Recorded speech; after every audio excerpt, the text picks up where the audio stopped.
നമസ്കാരം. ന്യൂസ് 18 പൊതുവേദിയിലേക്ക് സ്വാഗതം.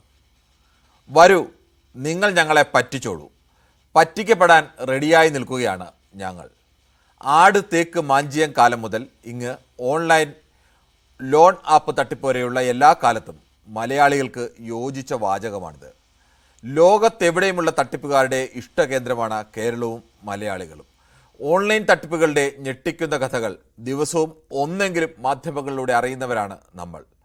എന്നെ തല്ലണ്ടമ്മാവ നന്നാവില്ല എന്ന് പറയും പോലെയാണ് മലയാളികളുടെ നിൽപ്പ്.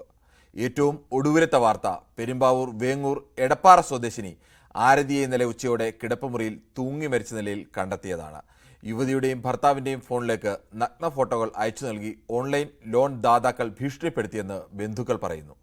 ഓൺലൈൻ ലോൺ ആപ്പ് വഴി യുവതി ലോൺ എടുത്തിരുന്നുവെന്നും ഇതിൻ്റെ കുറച്ച് തുക അവർ തിരിച്ചടച്ചിരുന്നുവെന്നും കൂടുതൽ തിരിച്ചടവ് ആവശ്യപ്പെട്ടാണ് ഭീഷണിയെന്നുമാണ് അറിയുന്നത്. എന്തായാലും ഇത്തരത്തിലുള്ള തട്ടിപ്പുകൾക്ക് വലിയ ആളുകൾ, ചെറിയ ആളുകൾ, വിദ്യാഭ്യാസമുള്ളവർ, ഇല്ലാത്തവർ എന്നുള്ള വ്യത്യാസമൊന്നുമില്ല. മെത്രാന്മാരെ അടക്കം തട്ടിക്കുന്ന ഒരു കാലമാണ്. വെർച്വൽ അറസ്റ്റൊക്കെ പറഞ്ഞ് ആളുകൾ തമാശ കഥകൾ പറയുന്ന പോലെ ഭീഷണിപ്പെടുത്തി ലക്ഷങ്ങൾ തട്ടിയെടുക്കുന്ന കാലമാണ്. ഈ ഓൺലൈൻ ആപ്പുകളെയൊക്കെ നിയന്ത്രിക്കാൻ നിയമം വേണ്ടേ, അല്ലെങ്കിൽ ഈ ആപ്പുകൾക്ക് ആര് മണികെട്ടും എന്നുള്ള വിഷയമാണ് ന്യൂസ് 18 പൊതുവേദി ചർച്ച ചെയ്യുന്നത്. പ്രേക്ഷകർക്കും പ്രതികരിക്കാം.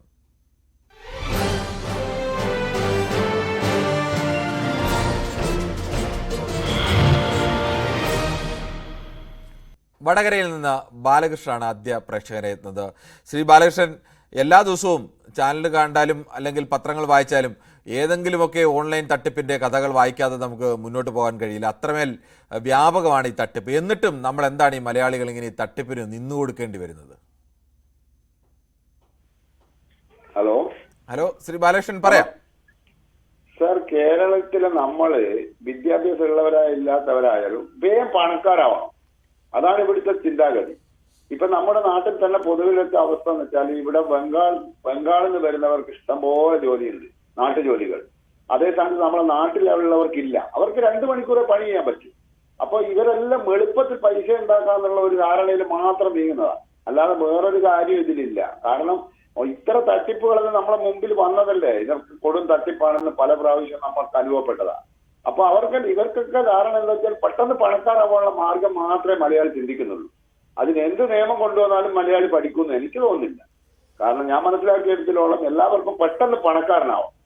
അതിന് കഞ്ചാവ് വിറ്റാലും ഇല്ല, അത് പിടിച്ചു പോയിട്ട് എനിക്ക് കേസപ്പെടുമെന്നുള്ളത് ചിന്തിക്കുന്നില്ല. പെട്ടെന്ന് പണക്കാരനാണെന്നുള്ളത്. ശരി, താങ്കൾ പറഞ്ഞതിൽ ഒരു വലിയ വാസ്തവം കൂടിയുണ്ട്. ശ്രീ ശശിധരൻ കൂടി ചേരുന്നു വയലാറിൽ നിന്നും. ശ്രീ ശശിധരൻ, നമ്മുടെ വിഷയം ഈ പൂച്ചയ്ക്ക് ആരും മണികെട്ടും എന്നുള്ളതാണ്. പക്ഷേ അങ്ങനെയൊക്കെ പറയുമ്പോഴും ഈ മലയാളികൾ ഇങ്ങനെ നിരന്തരം എല്ലാ ദിവസവും തട്ടിപ്പിന്റെ വാർത്ത വായിച്ചിട്ടും പിന്നെയും ഇങ്ങനെ തട്ടിപ്പിന് നിന്നുകൊടുക്കുന്ന ഒരു അവസ്ഥ കൂടിയില്ലേ? അതെ, ഞാനൊരു കാര്യം പറഞ്ഞോട്ടെ. പറഞ്ഞു. ഞാൻ ഇന്ന് പ്രതീക്ഷിച്ചത് ഈ വിഷയമല്ല, സത്യം പറയാണ്. ഞാൻ അതിന് വേണ്ടിയിട്ടൊരു കുറച്ച് ഭാഗം തയ്യാറാക്കി വെച്ചിരുന്നതാണ്. ഞാൻ പറയുന്ന അനുവദിക്കണം. പറഞ്ഞോളൂ, താങ്കൾ പറഞ്ഞോളൂ. ഇത്രയൊക്കെ തയ്യാറായി നിൽക്കുന്ന ഒരാളെ കൊണ്ട് പറയാൻ അനുവദിച്ചില്ല. ഞാൻ ഇന്ന് വിചാരിച്ചിരുന്നത് മറ്റേ പെൺകുട്ടിയുടെ വിഷയമാണെന്നാണ് ഞാൻ കരുതിയിരുന്നത്. കാരണം എന്താ അറിയോ, ഞാൻ അതിനകത്തും മലയാളി തന്നെയാണ് പ്രതി. കാര്യം ഞാൻ പറഞ്ഞുതരാം, ഒന്ന് പറഞ്ഞോട്ടെ. അതിന് വേണ്ടിയിട്ട് ഞാൻ 1 മിനിറ്റ് ഉപയോഗിക്കുകയാണ്. അല്ല, നമുക്ക് ഇതിനെ കുറിച്ച് പറയാം, അതല്ലേ നല്ലത്. അല്ല, 1 മിനിറ്റ് ഞാൻ പറഞ്ഞോട്ടെ, ഒരു 2 വാചകം പറഞ്ഞു. ശരി. അതിനകത്തും മലയാളിയുടെ ബുദ്ധിശൂന്യതയാണ് ഇന്ന് ഈ 31 മണിക്കൂറിൽ കിടന്ന് തപ്പിക്കൊണ്ടിരിക്കുന്നത്. ആ പെൺകുട്ടിയെ ഇന്നലെ കണ്ടവർ പല്ലുകൊണ്ട് അവള് കരഞ്ഞുകൊണ്ടിരിക്കുന്നു. അവളോട് ചോദിച്ചിട്ട് അവളുടെ ഭാഷ മനസ്സിലാകുന്നില്ല. പിന്നെ അവരുടെ തുച്ഛമായ പൈസയും ടിക്കറ്റും മാത്രമേ ഉള്ളൂ. ഇതൊക്കെ പറഞ്ഞ് തീർമാനം പഠിക്കണം. ഇവർക്ക് അന്നേരം പോലീസ് അറിയിച്ചാൽ പോരായിരുന്നോ? ഈ പ്രശ്നം മുഴുവൻ തിരിയില്ലായിരുന്നോ? ശരിയാണെങ്കിൽ ശ്രീ ശശിധരൻ, അങ്ങനെയൊക്കെ ചോദിച്ചാൽ നമ്മള് ട്രെയിനിലിരുന്ന് ഒരു പെൺകുട്ടി ചിലപ്പോൾ വീട്ടിലെ കാര്യം ഓർത്ത് കരയാം, അല്ലെങ്കിൽ അവരുടെ മറ്റെന്തെങ്കിലും മാനസികമായ ഓഫീസിലെ വിഷയം ഓർത്ത് കരയാം. അതൊക്കെ വീട്ടിൽ നിന്ന് ഇറങ്ങിപ്പോവുകയാണ് എന്നൊക്കെ നമുക്ക് ഉറപ്പിക്കാൻ കഴിയില്ല. സ്വാഭാവികമായ സംശയം മാത്രമല്ലേ. സംശയിക്കുന്നവരെല്ലാം ചോദിക്കാൻ പോയി കഴിഞ്ഞാൽ അത് നടക്കുന്ന കാര്യമല്ലോ. ആ ന്യൂസ് അറിയാത്തവരാരും മലയാളികളാരും ഇന്നലെ ആ സമയത്ത് ഇല്ലല്ലോ. ആ സമയത്ത് ഇവർ കാണുന്ന സമയത്ത് അവർ ചിലപ്പോൾ ഈ ന്യൂസ് അറിഞ്ഞൊന്നും കാണില്ലല്ലോ. പക്ഷെ ഇപ്പൊ പറഞ്ഞില്ല, ഇപ്പൊ മനസ്സിലായില്ല. ഇപ്പൊ അവരെല്ലാം അണ്ടികൾ കാണാനെ പോലെ ഇങ്ങനെ നടക്കുകയല്ലോ. പറയാൻ ഇനി ഈ വിഷയത്തിലേക്ക് വരാം. ശരി, ഈ വിഷയം ആരും മണികെട്ടേണ്ട കാര്യമില്ല. കാരണം ഞങ്ങളുടെ ആരും മണികെട്ടാൻ വരണ്ട. ഞങ്ങളെല്ലാം അറിയാവുന്നവരാണ്, ഞങ്ങൾ സർവ്വജ്ഞാനികളാണ് എന്നുള്ള ഒരു അഹങ്കാരം മലയാളിക്കുള്ളിടത്തോളം കാലം ഇതിപ്പോ ഇവിടെ നമ്മുടെ കേരളത്തിൽ എന്തെല്ലാം സൗകര്യങ്ങളുണ്ട്. തദ്ദേശ സ്ഥാപനങ്ങൾ വഴി ലോൺ കിട്ടും, അതുപോലെ ബാങ്ക് വഴി കിട്ടും. പക്ഷേ എളുപ്പവഴി ക്രിയ ചെയ്യുക എന്ന് പറഞ്ഞുള്ളവർ പറയില്ല. അതുപോലെ തന്നെ എളുപ്പമാർഗത്തിൽ വളഞ്ഞ വഴിയിൽ എങ്ങനെ കാശുണ്ടാക്കുന്ന അത്യാർത്ഥിയാണ് മനുഷ്യനെ ഇവിടെ കൊണ്ട് എത്തിക്കുന്നത്. 72 വയസ്സിനുള്ളിൽ 71 കഴിഞ്ഞു, 71 വയസ്സിനുള്ളിൽ ഞാനൊരു ഇതുമായിട്ട് ഓൺലൈൻ തട്ടിപ്പിനും പോയിട്ടില്ല, ഒന്നിനും പോവുകയില്ല, ഒരിക്കലും പോവുകയില്ല. കാരണം മലയാളി നന്നാകണേ മലയാളി വിചാരിക്കണം, അല്ലാണ്ട് ആര് മണികെട്ടാൻ ചെന്നിട്ട് ഒരു കാര്യവും എന്റെ സുഹൃത്തെ, ഒരു കാര്യവും ഇല്ല. ശരി, നമുക്ക് മറ്റു പ്രേക്ഷകൻ കൂടിയുണ്ട്. മഞ്ചേരിയിൽ നിന്നും ശ്രീ മുഹമ്മദാണ്. ശ്രീ മുഹമ്മദ്, എല്ലാ ദിവസവും നമ്മളിങ്ങനെ വാർത്ത വായിക്കുകയാണ് അല്ലെങ്കിൽ വാർത്ത കേൾക്കുകയാണ് ഈ ഓൺലൈൻ വഴിയുള്ള തട്ടിപ്പുകളെ കുറിച്ച്. പക്ഷേ അപ്പോഴും ഈ തട്ടിപ്പുകൾ നിർബാധം തുടരുന്നു. അതിനെ നിയന്ത്രിക്കാൻ സർക്കാരിൻ്റെ ഭാഗത്തുനിന്നും കാര്യമായ സംവിധാനങ്ങളൊന്നുമില്ല. ഈ തട്ടിപ്പിന് ഇരയാവാൻ വേണ്ടി നമ്മളിങ്ങനെ കഴുത്തു നീട്ടി വെച്ചുകൊണ്ട് ഇരിക്കുകയാണ് മലയാളികളും. എന്താണ് താങ്കൾക്ക് പറയാനുള്ളത്? കുറെ കാലമായി കണ്ടിട്ട്, അപ്പൊ അതുകൊണ്ട് ഇപ്പൊ ഇന്ന് കാലം കിട്ടിയാൽ വിളിക്കാണ്. പിന്നെ എനിക്ക് പറയാനുള്ളത് പറയാണ്.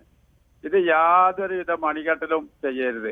ഇത് നടക്കണോളം നടന്നോട്ടെ. കാരണം പൈസയോടുള്ള അത്യാഗ്രഹമാണ് ഇവർക്ക്. പൈസ കിട്ടണം, പൈസ എങ്ങനെയും സമ്പാദിക്കണം. അതും വിദ്യാഭ്യാസമുള്ളവരാണ് അധികം. ദിവസം പേപ്പറിലും ചാനലിലും വേറുള്ളതും ഒക്കെ വരുന്നത്. അപ്പൊ ഇവർക്ക് ഈ ആർത്തി, പൈസന്റെ ആർത്തി മൂത്തതാ. അപ്പൊ ആ മണി കെട്ടണ്ട, അവര് വാങ്ങി അവരത് നല്ലോ മറ്റൊരു കൊണ്ടുപോട്ടെ. അത് ബിരുദന്മാരാ, ഏറ്റവും പ്രഗത്ഭരാ, പഠിച്ചോലാ. ഇപ്പൊ ഈ ആഴ്ചയിൽ 2 കണ്ടു. ഇതിലൊക്കെ എന്ത് വായിക്കുമ്പോ നമുക്ക് എന്താ തോന്നുക? അവരെ ബുദ്ധി ആദ്യം ലേശം പോലത്തെ കുറച്ച് കൊടുക്കുക, പിന്നെ അവസാനം ഒന്നാഴ്ച പറ്റിച്ചാടുക, എന്നിട്ട് ആത്മഹത്യ ചെയ്യുക. ഇവിടെയും പല സ്ഥലത്തും ഒക്കെ ഉണ്ട് ആത്മഹത്യ ചെയ്തിട്ടുണ്ടെങ്കിൽ ചെയ്യാൻ വേണ്ടി പോയാലും വേറുള്ളവരും ഒക്കെ. അപ്പൊ ഇതിന് മണി കെട്ടാനൊന്നും മെനക്കണ്ട, അത് അങ്ങനെ നടന്നു. ശരി, ഓക്കെ. എന്തായാലും താങ്കൾ ആ കാര്യം പറയുന്നതിൽ കൂടി ഈ ഇതിനൊക്കെ വിധേയമായിക്കൊണ്ടിരിക്കുന്നവർ കൂടി ചിന്തിക്കേണ്ടതാണ് എന്തുകൊണ്ടാണ് നിരന്തരം ഇങ്ങനെ പറ്റിക്കപ്പെടുന്നതെന്ന്. തിരുവനന്തപുരത്ത് നിന്ന് ശ്രീ പ്രദീപ് കൂടി ചേരുന്നത്. ശ്രീ പ്രദീപ്, താങ്കൾക്ക് എന്താണ് തോന്നുന്നത്? എല്ലാ ദിവസവും ഇതിൻ്റെ ഓൺലൈൻ തട്ടിപ്പുകളുടെ വാർത്തകൾ വരുന്നു. ഓൺലൈൻ ആപ്പുകൾ, ലോൺ ആപ്പുകളൊക്കെ തട്ടിപ്പാണെന്ന തരത്തിൽ എല്ലാ ദിവസവും വരുന്നു. എത്രയോ ആളുകളുടെ പണം നഷ്ടപ്പെട്ട വാർത്തകൾ വരുന്നു. എന്നിട്ടും നമുക്കതിനെ നിയന്ത്രിക്കാൻ കഴിയുന്നില്ല എന്നത് ഒരു വശം. മറ്റൊരു വശം ആളുകൾ അപ്പോഴും ആ കെണിയിൽ ഇങ്ങനെ വീണുകൊണ്ടേ ഇരിക്കുകയാണ്. എന്താണ് താങ്കൾക്ക് പറയാനുള്ളത്? നമസ്കാരം മിസ്റ്റർ കിരൺ. നമസ്കാരം. ഇപ്പൊ ഇത്രയും നേരം സംസാരിച്ച ആൾക്കാർ തന്നെ, ഇപ്പം കുറച്ച് സംസാരിച്ചവർ തന്നെ പറഞ്ഞത് മലയാളിയുടെ ആർത്തി, മലയാളിയുടെ അത്യാഗ്രഹം, അല്ലെങ്കിൽ അവരുടെ ജീവിത രീതിയോ അവരുടെ സ്വഭാവമോ നന്നാവില്ല, അവരെ മലയാളിയെ കുറിച്ച് മലയാളി തന്നെ മോശമായിട്ട് പറയുകയാണ്. ശരിക്കും അതിന്റെ കാരണങ്ങൾ എന്തെന്നാണ്? ഈ മലയാളിയെ നന്നാക്കിയെടുക്കാൻ വേണ്ടി ഇവിടുത്തെ സർക്കാരിനോ അല്ലെങ്കിൽ ആ പോലീസ് സംവിധാനങ്ങൾക്കോ അല്ലെങ്കിൽ ഇവിടുത്തെ ഇന്റലിജൻസ് ഡിപ്പാർട്ട്മെന്റ് ഇതെല്ലാം ഈ ഒരു സിസ്റ്റത്തിന് ശരിയാവുന്നില്ല. ഒരു സമൂഹത്തെ നന്നായിട്ട് നല്ലൊരു രീതിയിൽ കൊണ്ടുപോകാൻ വേണ്ടി ചെറുതിനെ തന്നെ കുട്ടികളിൽ അത്തരം എഡ്യൂക്കേഷൻ കൊടുക്കാനോ ആ ഒരു സമൂഹത്തെ മുന്നോട്ട് കൊണ്ടുവരാനോ ഇതുവരെ ഭരിച്ച, എനിക്ക് അവരെ പറയാൻ പറ്റും, ഇതുവരെ ഭരിച്ച ഒരു സർക്കാരുകൾക്കോ അല്ലെങ്കിൽ ഇവിടുത്തെ സാംസ്കാരിക നായകന്മാർക്കോ ഒരു സമൂഹത്തിന് ഇതുവരെ സാധിക്കാത്തത് കൊണ്ടാണ് ലോകത്തിൽ ഏറ്റവും കൂടുതൽ ആൾക്കാർ ആത്മഹത്യ ചെയ്യുന്നത് മലയാളിയാണ്. ശ്രീ പ്രദീപ്, ഇതെല്ലാം താങ്കൾ പറയുന്നതൊക്കെ ഒരു തരത്തിൽ ശരിയാണ്. പക്ഷേ ഇതൊക്കെ പറയുമ്പോഴും നമുക്കൊരു സാമാന്യ ബുദ്ധി ഇല്ലേ? നമ്മൾ എല്ലാ ദിവസവും ഒരു ഇത്തരം തട്ടിപ്പുകളെ കുറിച്ച് വാർത്തകൾ വായിച്ചുകൊണ്ടേയിരിക്കുന്നു. അപ്പോൾ നമ്മൾ ഇത്തരം ഒരു തട്ടിപ്പിൽ പോയി വീഴുന്നതിന് മുമ്പ് ഇത് ശരിയാണോ ഇല്ലയോ എന്ന് ആലോചിക്കാനുള്ള ഒരു സാമാന്യ ബുദ്ധി അതുപോലും നമ്മൾ പ്രയോഗിക്കാതിരിക്കുന്നതിനെ സിസ്റ്റത്തിന്റെ കുറ്റമില്ല എന്ന് ഞാൻ പറയുന്നില്ല, സിസ്റ്റത്തിന് തന്നെയാണ് തിരുത്തേണ്ടത്. പക്ഷേ ഈ ആളുകൾ കൂടി കുറച്ചൊക്കെ ചിന്തിക്കണ്ടേ? അല്ല, ആൾക്കാർക്ക് ചിന്താശേഷി ഇല്ലാത്തത് കൊണ്ടാണല്ലോ അവർ ചെയ്യുന്നത്. ആ ആൾക്കാർക്ക് ചിന്താശേഷി ഉണ്ടാകണമെങ്കിൽ, ചിന്താശേഷി ഇല്ലാത്തതുകൊണ്ടാണെന്ന് തോന്നുന്നില്ല. പെട്ടെന്ന് പണം കണ്ടെത്താൻ വേണ്ടി ആരെങ്കിലും ഒക്കെ വഴി തുറന്ന് കാണുമ്പോൾ അതിലേക്ക് ചാടി വീഴുക എന്നത് ഒരു പ്രലോഭനം, വല്ലാത്തൊരു പ്രലോഭനം ഉള്ളത് കൊണ്ടായിക്കൂടെ? മിസ്റ്റർ കിരൺ, ഞാൻ ഒരു കാര്യം പറയാം. ലോകത്ത് ഏറ്റവും കൂടുതൽ ഫോൺ വീഡിയോ കാണുന്നത് ഇന്ത്യയിലുള്ള ആൾക്കാരാണ്, പ്രത്യേകിച്ച് അതിനകത്ത് മലയാളികൾ. അതിന്റെ ഒരു കാര്യം, അങ്ങനെ മലയാളികളാണ് കൂടുതൽ കാണുന്നതെന്നുള്ള ഇതൊന്നുമില്ല. ഇന്ത്യ പൊതുവെ ഫോൺ വീഡിയോ കൂടുതൽ കാണുന്ന രാജ്യങ്ങളിലൊന്നാണ്. പക്ഷെ അങ്ങനെ മലയാളികളാണ് ഏറ്റവും കൂടുതൽ കാണുന്നത് എന്നൊരു കണക്കൊന്നും ഇതുവരെ എവിടെ കണ്ടതായി ആയിക്കോട്ടെ. എന്റെ പോയിന്റ് അതല്ല. എന്തുകൊണ്ട് സർക്കാർ, ഞാൻ പറഞ്ഞ ഒരു ആപ്പ് വരുന്നു, ഏതൊരു ആപ്പ് വന്നു കഴിഞ്ഞാലും ആ ആപ്പിനെ നിരോധിക്കാൻ വേണ്ടി ഇവിടുത്തെ സർക്കാരിന് പറ്റും. ഇവിടുന്ന് ഒരു റിക്വസ്റ്റ് കൊടുത്താൽ മതി. എത്തരത്തിലുള്ള സാധനമാണ് നമ്മുടെ കേരളത്തില് ജനങ്ങൾ കാണണം, ഉപയോഗിക്കണം എന്ന് പറയേണ്ടത് ഇവിടുത്തെ സിസ്റ്റമാണെന്നേ. ഇപ്പൊ ഞാൻ വന്നിട്ട് എനിക്ക് ഇവിടുത്തെ സിസ്റ്റത്തോട് വെറുപ്പുള്ളത് കൊണ്ട് ഞാൻ പറയുന്നതല്ല. ഇവിടെ താങ്കൾ പറഞ്ഞത് ഞാൻ അതിൽ നേരത്തെ അംഗീകരിച്ചുകൊണ്ട് തന്നെയാണ് പറഞ്ഞത്. താങ്കൾ പറഞ്ഞത് ശരിയാണ്. സിസ്റ്റം നന്നാക്കേണ്ടതാണ്, മണി കെട്ടേണ്ടത് സർക്കാരുകളുടെ തന്നെ ഉത്തരവാദിത്തമാണ്, അവർ അത് ചെയ്യേണ്ടത് തന്നെയാണ്. പക്ഷെ ഒപ്പം നമ്മൾ കൂടി കുറച്ച് ബോധവാന്മാരായിരിക്കേണ്ടത് ഈ തട്ടിപ്പിൽ നിന്ന് ഒഴിവാൻ ആവശ്യമാണ് എന്ന് മാത്രമാണ് ഞാൻ ചൂണ്ടിക്കാണിച്ചത്. ശ്രീ രാധാകൃഷ്ണനാണ് ചാത്തന്നൂരിൽ നിന്നും. ശ്രീ രാധാകൃഷ്ണൻ, താങ്കൾക്ക് പറയാം. നോക്കൂ, ഇതിന് സമാനമായിട്ടുള്ള ധാരാളം വിഷയങ്ങൾ നമ്മൾ ഇതിനു മുമ്പും പൊതുവേദിയിൽ ചർച്ചാ വിഷയമാക്കിയിട്ടുണ്ട്.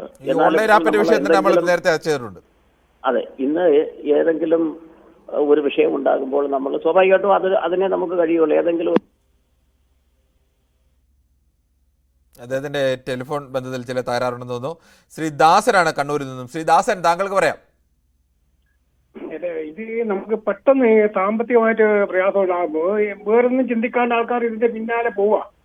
ഇപ്പൊ ഒരു കാലത്ത് നമ്മുടെ നാട്ടിലൊക്കെ ഉണ്ടായിരുന്നു ഈ തമിഴ്നാട്ടുകാർ വന്നിട്ട് ഈ പലിശ ഉണ്ടായിരുന്നു. അത് 1000 ഉറുപ്പ വാങ്ങിച്ചു കഴിഞ്ഞാൽ 10 ആഴ്ച കൊണ്ട് 125 ഉറുപ്പ വെച്ച് 10 ആഴ്ച അടക്കമായിരുന്നു.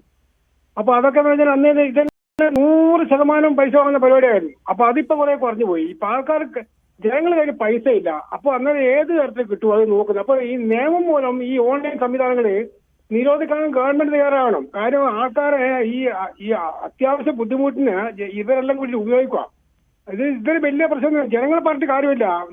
പെട്ടെന്ന് 1000 ഉറുപ്പിക ആവശ്യം വന്നു, ഇല്ല, നിവൃത്തിയില്ല. അപ്പൊ എവിടുന്ന കിട്ടുന്നവർക്ക് വാങ്ങും. അപ്പൊ ഗവൺമെന്റ് തന്നെ ഇത് ഇവർക്കെതിരായിട്ട് നടപടിയെടുക്കാൻ വേഗം. ശരി, മുതുകുളത്ത് നിന്നും ശ്രീ സുഗതൻ കൂടി ചേരുന്നുണ്ട്. ശ്രീ സുഗതൻ, നിരന്തരമായി ഈ ഓൺലൈൻ തട്ടിപ്പുകളുടെ വാർത്തകൾ നമ്മൾ കേട്ടുകൊണ്ടും അറിഞ്ഞുകൊണ്ടും ഒക്കെ ഇരിക്കുകയാണ്. ഇതിനെ ഒന്നും നിയന്ത്രിക്കാൻ സംവിധാനങ്ങൾ തയ്യാറാവുന്നില്ല എന്നത് ഒരു വശം. മറ്റൊരു വശം, ആളുകൾ എന്നിട്ടും ഇത് തട്ടിപ്പാണെന്ന് നമുക്കറിയാമായിരുന്നിട്ടും ആ തട്ടിപ്പിലേക്ക് കൊണ്ട് തലവെച്ചു കൊടുക്കുകയാണ്. എന്താണ് താങ്കൾക്ക് പറയാനുള്ളത്? ശ്രീ ഡേവിഡ് വിജയ് പള്ളുരുത്തിയാണ്. ശ്രീ ഡേവിഡ് വിജയ്, പറയാം. ഞാനിത് ഓൺലൈൻ തട്ടിപ്പെന്ന് പറയാൻ പറ്റില്ലല്ലോ. ഇത് ഇവര് ഒരു ലോൺ കയറി എടുത്തതും അതിന്റെ ഡീറ്റെയിൽസ് നോക്കാതെ എടുത്തതൊക്കെയാണ് ഈ പ്രശ്നത്തിലേക്ക് ഞാൻ ചാടിയിട്ടുള്ളത്. തട്ടിപ്പല്ലേ അത്? ഫാമിലിയിൽ അത് തട്ടിപ്പല്ലേ? ആളുകൾക്ക് ഓൺലൈൻ വഴി വേറെ രേഖകളൊന്നും ഇല്ലാതെ ലോൺ കൊടുക്കുക, ആ ലോൺ കൊടുത്തിട്ട് അവർ കൊള്ളപ്പലിശ അവരുടെ കയ്യിൽ നിന്ന് ഈടാക്കിയിട്ട് അവർ ആരെങ്കിലും ലോൺ മുടങ്ങിക്കഴിഞ്ഞാൽ അവരുടെ ചിത്രങ്ങളെടുത്ത്, സ്ത്രീകളുടെ ചിത്രങ്ങൾ എടുത്തിട്ട് അത് മോർഫ് ചെയ്ത് നഗ്നചിത്രമാക്കി മാറ്റുക. ആ നഗ്നചിത്രം അവർക്കും ബന്ധുക്കൾക്കും എല്ലാം അയച്ചു കൊടുക്കുക. ഇതൊക്കെ തട്ടിപ്പല്ലേ? നല്ല തട്ടിപ്പുകൾ പലതും നടക്കുന്നുണ്ട്. പക്ഷെ നമ്മൾ അടിച്ചെന്ന് വീഴണമെന്നില്ല. ഇപ്പൊ ആധാർ എന്ന് പറഞ്ഞൊരു സംഭവം കൊണ്ടുവന്നു. അപ്പൊ എല്ലാവരും ചെന്നിടത്ത് മുഴുവൻ ആധാർ ചോദിക്കുന്നുണ്ട്. ഇപ്പൊ ലോഡ്ജിൽ താമസിക്കുന്നിടത്ത്, ഹോട്ടലിൽ താമസിക്കുന്നിടത്ത് ഇപ്പൊ ഗവൺമെന്റ് അവര് പറയുന്നത് മാസ്ക്ഡ് ആധാർ കൊടുക്കുക. ലാസ്റ്റ് 4 നമ്പർ മാത്രം മതി. അതല്ലെങ്കിൽ നല്ല പൈസ പോകാൻ സാധ്യതയുണ്ട്, നിങ്ങളുടെ ഡീറ്റെയിൽസ് പോകുന്നൊക്കെ. അപ്പൊ അതിന് വേണ്ട ഈ ആധാർ ഇറക്കുന്നവർക്കും അതിന്റെ എവിടെയെങ്കിലും ഇൻഡിക്കേഷൻ കൊടുക്കുന്ന അതിന്റെ സംരക്ഷണം സർക്കാർ തന്നിരിക്കണം. ഇത്രയും വലിയ ഐ ടി പ്രൊഫഷണൽസ് തോന്നുന്നതല്ലേ. പിന്നെ നമ്മുടെ നാട്ടിലൊക്കെ ഇങ്ങനത്തെ സ്ഥലങ്ങളിൽ അത് നല്ലോണം ആലോചിച്ചിട്ടില്ല എല്ലാവരും എടുക്കാൻ പാടുള്ളൂ. അല്ല, യഥാർത്ഥത്തിൽ ഈ ഇത്തരം തട്ടിപ്പുകളൊക്കെ വ്യാപകമായി നടക്കുമ്പോൾ ഇത്തരം ലോൺ ആപ്പുകൾ അല്ലെങ്കിൽ ഇത്തരം പണം കൊടുക്കുന്ന ആപ്പുകളിലൊക്കെ ഒരു നിയന്ത്രണം അത്തരം നിയന്ത്രണം സർക്കാർ തന്നെ ഏറ്റെടുക്കേണ്ടതല്ലേ? നമ്മുടെ നാട്ടിലെ പണമല്ലേ പോകുന്നത്? എല്ലാം വിദേശ രാജ്യങ്ങളിൽ നിന്നിരുന്നുകൊണ്ടാണ് ആളുകൾ ഇത്തരം തട്ടിപ്പുകൾക്കൊക്കെ നമ്മളെ വിധേയമാക്കുന്നത്. ഒരു ആപ്പിനെ നിയന്ത്രണമല്ലോ നമ്മുടെയൊക്കെ കയറി വരും, നമ്മളപ്പോഴേ ഡിലീറ്റ് ചെയ്യും. അല്ലെ നമ്മളെക്കാളും വിദ്യാഭ്യാസമുള്ള നമ്മുടെ മക്കളുണ്ട്, അവരുമായിട്ട് ആലോചിച്ചിട്ട് എന്തെങ്കിലും ഒരു കാര്യങ്ങൾ ചെയ്യുകയുള്ളൂ. ശരി, ഓക്കെ.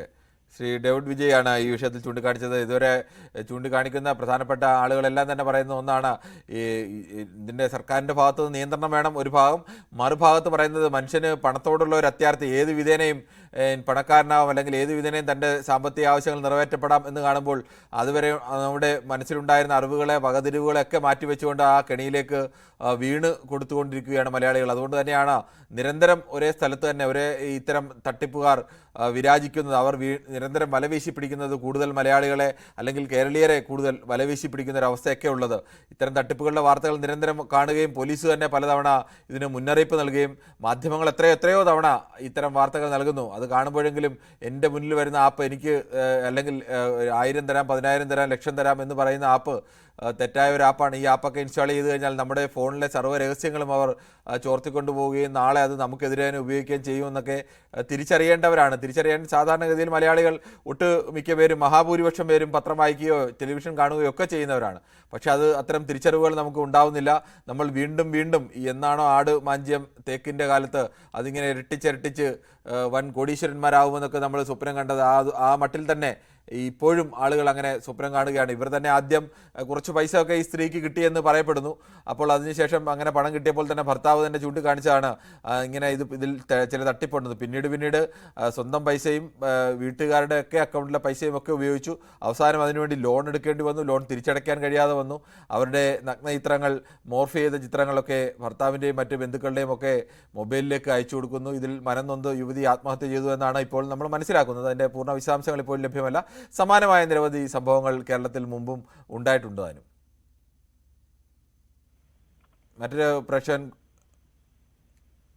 മറ്റു പ്രേക്ഷകൻ കൂടിയുണ്ട് ഈ വിഷയത്തിൽ പ്രതികരിക്കാൻ. സുഗതനാണ് എറണാകുളത്ത് നിന്നും. ശ്രീ സുഗതൻ, നിരന്തരം ഇത്തരം തട്ടിപ്പുകളുടെ വാർത്തകൾ കേട്ടുകൊണ്ടിരിക്കുന്നു. ഈ തട്ടിപ്പുകൾ നിയന്ത്രിക്കാൻ ഒരു സംവിധാനം വേണ്ടതല്ലേ? സംവിധാനം അവനവനുണ്ടാക്കണത്. അവരെ സാറ് പറഞ്ഞ പോലെ മാധ്യമത്തിന് കുറ്റം പറയണത് ശരിയല്ല, ഈ സർക്കാരിനെ കുറ്റം പറയുന്നത്. അവനവന്റെ ചന്തി കഴുകേണ്ട ചുമതല അവനവന്. തൂറിയിട്ട് മറ്റുള്ളവനെ കൊണ്ട് ചന്തി കഴിയുന്ന വൃത്തികെട്ട സമൂഹമാണ് നമ്മുടെ കേരളം. അത് നന്നായേ പറ്റുള്ളൂ. പക്ഷേ അതോടൊപ്പം തന്നെ നമ്മൾ താങ്കൾ പറഞ്ഞൊരു പ്രധാനപ്പെട്ട വിഷയം തന്നെയാണ്, നമ്മൾ തന്നെയാണ് ഇതൊക്കെ തിരിച്ചറിയേണ്ടതും ഈ വിഷയത്തിൽ യുക്തിപൂർവ്വം ചിന്തിക്കേണ്ടതും ഈ കെണിയിൽ വീഴണോ തീരുമാനിക്കേണ്ടതും ഒക്കെ. പക്ഷേ ഒപ്പം തന്നെ എന്തായാലും അത് നടക്കുന്നില്ല. സർക്കാരുകളെങ്കിലും അത്തരം തീരുമാനങ്ങൾ, ഇന്ത്യയിലേക്ക് വരുന്ന ഇത്തരം ആപ്പുകളെ നിയന്ത്രിക്കാനുള്ള തീരുമാനങ്ങൾ സർക്കാരുകളെങ്കിലും സ്വീകരിക്കേണ്ടതല്ലേ? ശ്രീ സുരേഷ് ആണ് അടുത്തത്. ശ്രീ സുരേഷ്, താങ്കളെത്തി തട്ടിപ്പുകളുടെ വാർത്തകൾ നിരന്തരം കണ്ടുകൊണ്ടിരിക്കുകയാണ്. ഏറ്റവും ഒടുവിൽ ഇന്നൊരു യുവതിക്ക് ആത്മഹത്യ ചെയ്യേണ്ട അവസ്ഥ അടക്കമുണ്ടായിരിക്കുന്നു. എന്താണ് താങ്കൾക്ക് ഈ വിഷയത്തിൽ പറയാനുള്ളത്? എനിക്ക് പറയാനുള്ളത്, ഞാൻ ഒരു സ്ഥാപനം നടത്തുന്ന ആളാണ്. എൻ്റെ സ്ഥാപനത്തിൽ ചില ജോലി ചെയ്ത ആൾക്കാരുടെ ഇതുപോലെ ഓൺലൈൻ തട്ടിപ്പിൽ അവർ കുടുങ്ങിയിട്ട് ആ ഓൺലൈൻ കമ്പനിയിൽ നിന്ന് എൻ്റെ നമ്പറിലേക്ക് കോൾ വരികയാണ്. ഇങ്ങനെ ഒരാൾ എൻ്റെ സ്ഥാപനത്തിൽ ജോലി ചെയ്യുന്നുണ്ടോ, അവരെവിടെയാണ് എന്നൊക്കെ ചോദിച്ചിട്ട്. ഇത് ഈ ഓൺലൈൻ കമ്പനികൾ ഇതൊന്നും അറിയാത്ത ഞങ്ങളെ പോലെയുള്ളവരെ കൂടെ ഇതിനുള്ളിൽ ഒരു പ്രതിയെ പോലെ കണ്ടിട്ട് വളരെ മോശമായിട്ടാണ് സംസാരിക്കുന്നത്. ഇതിപ്പോ എനിക്ക് ഇത് ഒന്ന് രണ്ട് അനുഭവങ്ങൾ എനിക്ക് ഉണ്ടായിട്ടുണ്ട്. ഈ ഓൺലൈൻ തട്ടിപ്പിൽ പെടുന്ന പല ആൾക്കാരും അവരുടെ വിചാരം ഒരു ഫോൺ നമ്പർ വെച്ചിട്ട് ഇവർ ഇത് എടുക്കുകയാണ്, ലോൺ എടുക്കുകയാണ്. എന്നിട്ട് ഈ ഫോൺ നമ്പർ സ്വിച്ച് ഓഫ് ചെയ്യുക അല്ലെങ്കിൽ ആ സിം ഉപേക്ഷിക്കുക എന്ന് വെച്ചിട്ടുള്ള ഒരു ഇതാണ്. അപ്പോഴാണ് ഈ കോള് ഞങ്ങളെ പോലെയുള്ള ആൾക്കാർക്ക്, ഇതായതും ഒരു കാരണവശാലും ഞങ്ങൾക്ക് ഇതുമായിട്ട് യാതൊരു ബന്ധമില്ല എന്നെ പോലെയുള്ള ആൾക്കാർ ഈ കോളുകൾ വരുന്നത്. അങ്ങനെ കോളുകൾ വരുന്നുണ്ട്, ആ നമ്പറുകളടക്കം റിപ്പോർട്ട് ചെയ്യുകയാണ് നമ്മൾ വേണ്ടത്. അതെ, ഞാനത് റിപ്പോർട്ട് ചെയ്തിട്ടുണ്ട്. അപ്പോൾ ഞാൻ അവരോട് പറയുകയും ചെയ്ത്, പലയിടത്തും ഈ സ്ത്രീകളാണ് ഈ കോള് വിളിക്കുന്നത്. കോൾ സെന്ററിൽ നിന്നോ മറ്റോ ആണ് സ്ത്രീകളാണ് വിളിക്കുന്നത്. അപ്പോൾ അവർ വളരെ മോശമായിട്ടാണ് നമ്മളോട് സംസാരിക്കുന്നത്. സ്ത്രീ എന്നുള്ള നിലയ്ക്ക് തിരിച്ച് നമ്മൾക്ക് അതുപോലെ സംസാരിക്കാൻ പറ്റില്ല എന്ന് വിചാരിച്ചിട്ടാണ് പലരും ഇതുപോലെ നമ്മളോട് പെരുമാറുന്നത്. ഇത് നമ്മുടെ നിയമ സംവിധാനത്തിന്റെ ഒരു പരാജയമാണ്. ശരി, താങ്കളുടെ അഭിപ്രായം വളരെ വ്യക്തമാണ്. കൂത്താട്ടുകുളത്ത് നിന്നും ശ്രീ വർഗീസ് കൂടി ചേരുന്നുണ്ടോ? ശ്രീ വർഗീസ്, യഥാർത്ഥത്തിൽ കേരളീയ സമൂഹത്തിന് തന്നെ നാണക്കേടാണ് നിരന്തരം നമ്മളിങ്ങനെ ഒരേ കെണിയിൽ കൊണ്ട് തലവെച്ചു കൊടുക്കുക എന്നുള്ളത്. പക്ഷേ നമ്മുടെ സർക്കാരുകളും അത്തരം ഏതെങ്കിലും ഈ ഓൺലൈൻ ആപ്പുകളൊക്കെ നിയന്ത്രിക്കാൻ ഒട്ടേറെ സംവിധാനങ്ങളുണ്ട്. പക്ഷേ അത്തരം സംവിധാനങ്ങളിലേക്കൊന്നും സർക്കാരുകളും ഫലപ്രദമായി കടക്കുന്നില്ല എന്ന് വേണം കരുതാൻ. എന്താണ് താങ്കൾക്ക് പറയാനുള്ളത്? സാറേ, ഒരു മിനിറ്റ് സംസാരിക്കാണ്ട്. കാരണം കേരളത്തിലെ ആൾക്കാർ പ്രബുദ്ധരാണ്, മിടുക്കരാണ്. പക്ഷെ ഏറ്റവും വലിയ തട്ടിപ്പുകളിൽ എല്ലാവരും ചെന്ന് ആടുന്നുണ്ട് അല്ലേ? ഓഹരി കുംഭകോണത്തിൽ എന്തോരം ആൾക്കാർ തട്ടിപ്പോയി ഒത്തിരി പേര് ആത്മഹത്യ ചെയ്തേക്കുന്നു. എന്തെല്ലാം പ്രശ്നങ്ങൾ ആൾക്കാർ ഓരോ ദിവസവും നമ്മൾ ഇതെടുത്ത് ഓൺലൈൻ തട്ടിപ്പ്, പിന്നെ സൈബർ തട്ടിപ്പ്, ഈ തട്ടിപ്പിൽ പെട്ടുപോവുകയാണ് മലയാളികൾ മുഴുവൻ. മിടുക്കരാന്ന് പറയുന്നത് മലയാളികൾ മുഴുവൻ തട്ടിപ്പിൽ പെട്ടുപോവുക. ഒത്തിരി എഞ്ചിനീയർമാരുടെ ഡോക്ടർമാരുടെ ഒക്കെ പൈസ 10,000 കോടിയോളം രൂപ ഇപ്പൊ തട്ടിച്ചോണ്ട് പോയിട്ടുണ്ട്. ആരും മിണ്ടുന്നില്ല. ശരി, താങ്കൾ പറഞ്ഞൊരു പ്രധാനപ്പെട്ട വിഷയം തന്നെയാണ് ഇത്തരം ഓൺലൈൻ തട്ടിപ്പുകളുടെ ഒരു പ്രത്യേകത. പലരുടെ കയ്യിൽ നിന്ന് ഇങ്ങനെ ആയിരങ്ങളും 10,000ങ്ങളും ലക്ഷങ്ങളും ഒക്കെ പോയിട്ടുണ്ടാവും. പലരും ഇങ്ങനെ നഗ്നചിത്രങ്ങളെ കാണുമ്പോൾ ഭയന്ന് അതൊക്കെ ഒത്തുതീർപ്പാക്കുക, പണം കൊടുത്ത് ഒത്തുതീർപ്പാക്കുന്ന അവസ്ഥയിലേക്കൊക്കെ പോവുകയാണ്. അതുകൊണ്ട് പരാതികൾ തന്നെ വളരെ കുറവാണ് വരുന്നതെന്നാണ് പോലീസിന്റെ ഭാഗത്തു നിന്ന് തന്നെ ലഭ്യമായ വിവരങ്ങൾ. എന്തായാലും നമുക്ക് മറ്റു പ്രേക്ഷകരുണ്ട്. വഴിക്കടവിൽ നിന്നും ശ്രീ ഉമ്മറാണ്. ശ്രീ ഉമ്മർ, താങ്കൾക്ക് പറയാം. എന്നെ പറ്റിച്ചോളൂ എന്ന് പറഞ്ഞ മലയാളി തല വെച്ചു കൊടുത്താൽ പിന്നെ പറ്റിക്കാൻ ആൾക്കാരില്ലാതിരിക്കുവാണ്. അത് വളരെ ശരിയായ ഒരു വാചകമാണ് താങ്കൾ പറഞ്ഞത്. വിജിലന്റ് ആവേണ്ട ആൾക്കാർ ഇന്ന് ഇവിടെ മൗനിയായി കിടക്കുകയാണ്. ഇത് വിജിലന്റ് ആവേണ്ട ആൾക്കാർ ശരിക്കും എന്താ വേണ്ടത്? ഇത് ഇത്തരം ആപ്പുകളും വരുന്ന സമയത്ത് അത് ജനങ്ങളെ അറിയിക്കേണ്ടതും, അല്ലെങ്കിൽ ജനങ്ങളെ അറിയിക്കേണ്ടതിന്റെ പുറത്ത് അത് ആദ്യം തന്നെ ബാൻ ചെയ്യാനുള്ള സംവിധാനമല്ല ചെയ്യേണ്ടത്. അത് ചെയ്യില്ല. എത്ര പോലീസുകാരന്റെ എത്ര വലിയ ഉയർന്ന ഉദ്യോഗസ്ഥന്മാരും വർക്ക് ചെയ്യില്ല. മജിസ്ട്രേറ്റിന്റെ പൈസ വരെ പറ്റിച്ചു പോയി എന്ന് പറഞ്ഞാൽ പിന്നെ നമ്മുടെ നാടിന്റെ സിസ്റ്റവും സംവിധാനം എത്രമാത്രം പുറകിലാണെന്ന് നമ്മൾ മനസ്സിലാക്കണം. ആദ്യത്തേക്ക് മാഞ്ചിയം പറ്റിക്കൽ കഴിഞ്ഞതിന്റെ ശേഷം ഇപ്പോൾ ഓൺലൈൻ വന്നിട്ട് എത്ര ഉയർന്ന തലത്തിന്റെ പാവപ്പെട്ടവരും ഇടത്തരക്കാരും പിന്നെ വിവരമില്ലാത്ത ആൾക്കാർ പോട്ടെ, അവർ നമുക്ക് ഒഴിവാക്കാം. പോലീസിൽ എത്ര ആൾക്കാരുടെ പൈസ പോയി, മജിസ്ട്രേറ്റിന്റെ പൈസ പോയി, ഇതൊക്കെ നമ്മൾ രാവിലെ വാർത്തയിലും ടി വിയിലും മറ്റുള്ളതിലും കാണുന്നല്ലേ. അപ്പൊ ഏറ്റവും വിജിലന്റായി നിൽക്കേണ്ട ആൾക്കാർ വരെ ഇത് വിജിലന്റ് ആയേണ്ട ആൾക്കാരും ആ ഡിപ്പാർട്ട്മെന്റ് ഇവിടെ അല്ല. അതാണ് ഏറ്റവും വലിയ ഈ ആപ്പുകളെ. ശരി, ഓക്കെ. എന്നാൽ താങ്കളുടെ ആശയം വളരെ വ്യക്തമാണ്. കണ്ണൂരിൽ നിന്നും ശ്രീ ജോയി കൂടി ചേരുന്നുണ്ട്. ശ്രീ ജോയി, ഇത്തരം ഓൺലൈൻ ആപ്പുകൾ ജനങ്ങളെ ഇങ്ങനെ നിരന്തരം പറ്റിച്ചുകൊണ്ടേയിരിക്കുകയാണ്. അതിനെയൊക്കെ നിയന്ത്രിക്കാനുള്ള സംവിധാനം വേണ്ടേ? തീർച്ചയായും വേണം. കാരണം എനിക്കിതൊരു ദുരനുഭവമുണ്ട്. ആരോ ഒരാൾ ലോൺ എടുത്തിട്ട് അവർ അടയ്ക്കാഞ്ഞിട്ട് എന്റെ നമ്പറിൽ വിളിച്ചു. അപ്പൊ ആദ്യം വിളിച്ച ആള് എനിക്കറിയത്തില്ല എന്ന് ഞാൻ പറഞ്ഞു, എനിക്കറിയത്തില്ല ആളെ എനിക്കറിയത്തില്ല എന്ന് പറഞ്ഞിട്ട് അവർ നിരന്തരമായി വിളിച്ചു. അപ്പൊ ഞാനത് നമ്പർ നോക്കിയിട്ട് നമ്പർ അവ്യക്തമായിരുന്നു. അപ്പോ വീണ്ടും ഞാൻ ആ നമ്പർ തിരിച്ചു വിളിക്കാൻ പറ്റില്ല, പിന്നെയും വിളിച്ചുകൊണ്ടിരുന്നു. അപ്പൊ ഞാൻ അങ്ങോട്ട് ശരിക്കും നന്നായിട്ട് ചീത്ത പറഞ്ഞു. ഇപ്പം ഒരു 2-3 ദിവസം തിരിച്ച് നന്നായിട്ട് ചീത്ത പറഞ്ഞു. അപ്പൊ ചീത്ത പറഞ്ഞപ്പോഴും പിന്നെ അധികം വലിയതല്ല. ഞാൻ പിന്നെ പോലീസ് റിപ്പോർട്ട് ചെയ്തു, ഇങ്ങനെ 2-3 ദിവസമായിട്ട് ഇങ്ങനെ വരുന്നുണ്ട് എന്ന് പറഞ്ഞു. അപ്പൊ എന്നോട് പറഞ്ഞു അത് BSNLന്റെ ഇതാണ്, അവരോട് പറഞ്ഞ നമ്പർ തന്നെ. ഞാൻ അവരോട് പറഞ്ഞു ഞങ്ങൾക്ക് ഒന്നും ചെയ്യാൻ പറ്റത്തില്ല, ഇത് പോലീസുകാർ ചെയ്യേണ്ട കാര്യമാണെന്ന് പറഞ്ഞു. പോലീസുകാരും കഴിയും കണ്ടെത്തി. അപ്പൊ ഒരു 3-4 ദിവസം അത് ഫോണിൽ കൂടി എനിക്ക് ഉണ്ടായി. ഞാൻ പിന്നെ ഫോണിൽ 2-3 ദിവസം സ്വിച്ച് ഓഫ് ചെയ്ത് വെച്ചു. പിന്നെ അതിനകത്ത് കാര്യമായിട്ടില്ല. ഞാൻ ചോദിക്കുന്നത് ഇപ്പൊ ഇത് സർക്കാർ സംവിധാനങ്ങൾ ഉയർന്നു വിടും. ഇപ്പൊ കഴിഞ്ഞ ദിവസം ഒരു സുപ്രീം കോടതി ജഡ്ജിയുടെ ഒരു പേര് പറയുന്നുണ്ട്, തട്ടിപ്പിന് വിധേയമായിരുന്നു. അപ്പൊ ഇതൊക്കെ വരുന്നത് സർക്കാർ സംവിധാനങ്ങളുടെ ഒരു പരാജയമാണ്. അപ്പൊ ഇതിന് ശക്തമായ നിയമവും ശക്തമായ നടപടികളും ആവശ്യമാണ്. നമുക്ക് മറ്റു പ്രശ്നങ്ങളിലേക്ക് പോകേണ്ടതുണ്ട്. ദുബൈയിൽ നിന്നും ശ്രീ അബ്ദുൾ റഹ്മാനാണ്.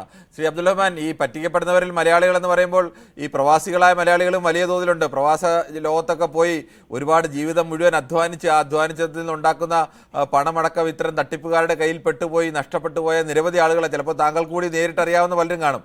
എന്താണ് താങ്കൾക്ക് പറയാനുള്ളത്? ഇഷ്ടം പോലെ ഉണ്ട്. അതെന്ന് പറഞ്ഞു കഴിഞ്ഞാൽ ഈ മനുഷ്യന്റെ ആർത്തി എന്ന് പറഞ്ഞാൽ എത്രയും പെട്ടെന്ന് പണക്കാരനാവണം, തടിയനങ്ങാതെ ജോലി ചെയ്യാതെ അവർക്ക് സമ്പാദിക്കണം എന്ന നിലയിലേക്ക് പോകുന്നുണ്ട്. അതുപോലെ ഈ ആപ്പ് ഇതൊന്നും പറഞ്ഞു കഴിഞ്ഞാൽ വിചാരിച്ച മാതിരി അങ്ങനെ എല്ലാത്തിനെയും നിയന്ത്രിക്കാൻ പറ്റില്ല. അവരും ഈ മനുഷ്യന്മാര് വേഷം മാറി വരുന്ന വിധത്തിൽ തന്നെയാണ് അവരും വരുന്നത്, ഈ ആപ്പുകളും വരുന്നത്. അപ്പൊ അതിനെ പെട്ടെന്ന് നമുക്ക് പിടിക്കാൻ പറ്റില്ല. അതിനെ നമ്മൾ സ്വയം മനസ്സിലാക്കി ചെയ്യേണ്ടത്. ഇവിടെ തന്നെ ഇപ്പൊ എത്ര ഫോണുകൾ വരുമെന്നറിയാം. സ്വർണം, മറ്റേ മ്യൂച്വൽ ഫണ്ട്, അത് ഇത് എന്നൊക്കെ പറഞ്ഞിട്ട് ഓരോന്ന് വരും. വന്നിട്ട് പറയുന്നതെന്ന് പറഞ്ഞാൽ നിങ്ങൾ ഇത്ര വർഷമായില്ലേ, നാളെ നാട്ടിൽ പോയിട്ട് ജീവിക്കണ്ടേ, നിങ്ങൾക്ക് ജീവിക്കണം, അതിനുള്ള വരുമാനം ഉണ്ടാക്കും നിങ്ങൾ, അതിന് ഞങ്ങളൊരു വഴി പറഞ്ഞുതരാം. ഞാൻ പറഞ്ഞു ഞങ്ങൾക്ക് നിങ്ങൾ വഴി പറഞ്ഞു തരുന്നതല്ല, കാരണം നിങ്ങൾക്ക് ജീവിക്കാനും നിങ്ങൾക്ക് ആഘോഷമായിട്ട് പറ്റിച്ച് നടക്കാനും വേണ്ടിയിട്ടുള്ളതാണ്. അതുകൊണ്ട് ഈ കാര്യം പറ്റി വരണാവത്ത് ഇതുമാതിരി ഞങ്ങൾ പറഞ്ഞ അവരെ തള്ളിവിടണം.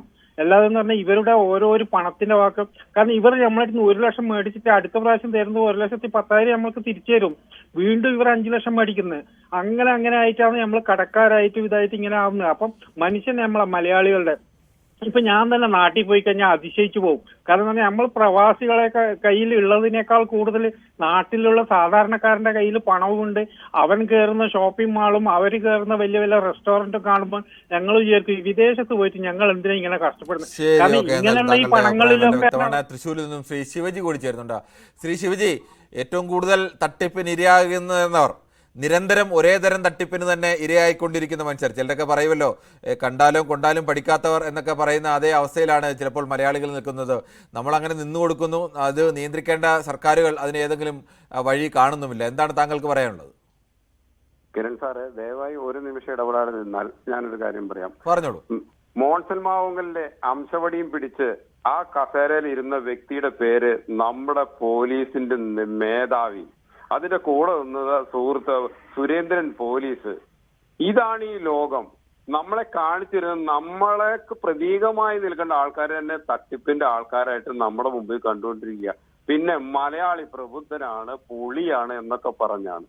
കഴിഞ്ഞ പ്രാവശ്യം കിട്ടിയ 4,000 കോടിയിൽ പകുതിയും തട്ടിച്ച പിണറായി വിജയന് വയനാട്ടിലെ ദുരന്തത്തിലേക്ക് നേരിട്ട് പൈസ ഇട്ടുകൊടുക്കുന്ന വിഡ്ഢികളുള്ള നാടാണിത്. താങ്കൾ ഇപ്പോൾ പറഞ്ഞ താങ്കൾ ഈ പലപ്പോഴും താങ്കൾ പറയുമ്പോൾ ഇടപെടേണ്ടി വരുന്നത് താങ്കൾ വിഷയത്തിൽ നിന്ന് മാറി താങ്കളുടെ രാഷ്ട്രീയ ആശയങ്ങളിലേക്ക് അല്ലെങ്കിൽ രാഷ്ട്രീയ വിരോധത്തിലേക്ക് പോകും. അത്തരം വിഷയങ്ങൾ ചർച്ച ചെയ്യുമ്പോൾ ശ്രീ ശിവജിക്ക് സ്വാഭാവികമായും അത്തരം കാര്യങ്ങൾ പറയാം. അങ്ങനെ പറയാനാണെങ്കിൽ എല്ലാവർക്കും എല്ലാ സർക്കാരുകളെ കുറിച്ചും പല രാഷ്ട്രീയ നേതാക്കളെ കുറിച്ചും ഇത്തരം ആരോപണങ്ങൾ പലർക്കും ഉണ്ടാവും. അതിന്റെ വിഷയം എടുക്കുമ്പോൾ ശ്രീ ശിവജിക്ക് ആ വിഷയം വേണമെങ്കിൽ പറയാം. അതുകൊണ്ട് തന്നെയാണ് താങ്കളുടെ വിഷയത്തിൽ നിരന്തരം ഇടപെടേണ്ടി വരുന്നത്. പിന്നീടും താങ്കൾ സമയം തന്നു കഴിഞ്ഞാൽ താങ്കൾ കുറച്ച് സമയം വിഷയം പറയും, അതിനുശേഷം വീണ്ടും പഴയ പടി തന്നെയാണ് എന്നാണ് താങ്കളുടെ അവസ്ഥ. അതുകൊണ്ട് ഇനിയായാലും താങ്കളുടെ വിഷയത്തിൽ ചിലപ്പോൾ ഇടപെടേണ്ടി വരും എന്നത് ഓർമ്മിപ്പിക്കുന്നു.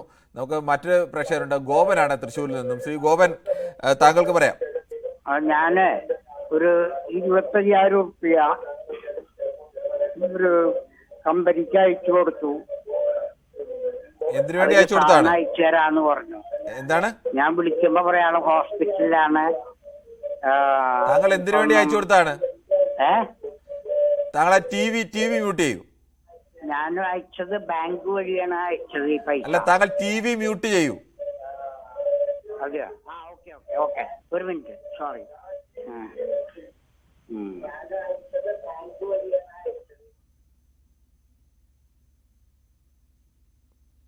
അദ്ദേഹത്തിന്റെ ടെലിഫോണിൽ പ്രശ്നമുണ്ടെന്ന് തോന്നുന്നു. റഹീമയാണ് കോഴിക്കോട് നിന്നും.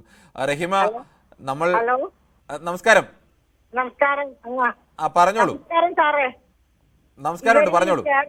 ഈ കേരളത്തിലെ ജനങ്ങൾ, ഈ കുട്ടികളും ഈ പെൺകുട്ടികളും ഒന്നും പഠിക്കൂല. എത്ര വായിട്ട് ചെലുത്താൽ ഇവരൊന്നും പഠിക്കുന്നില്ല.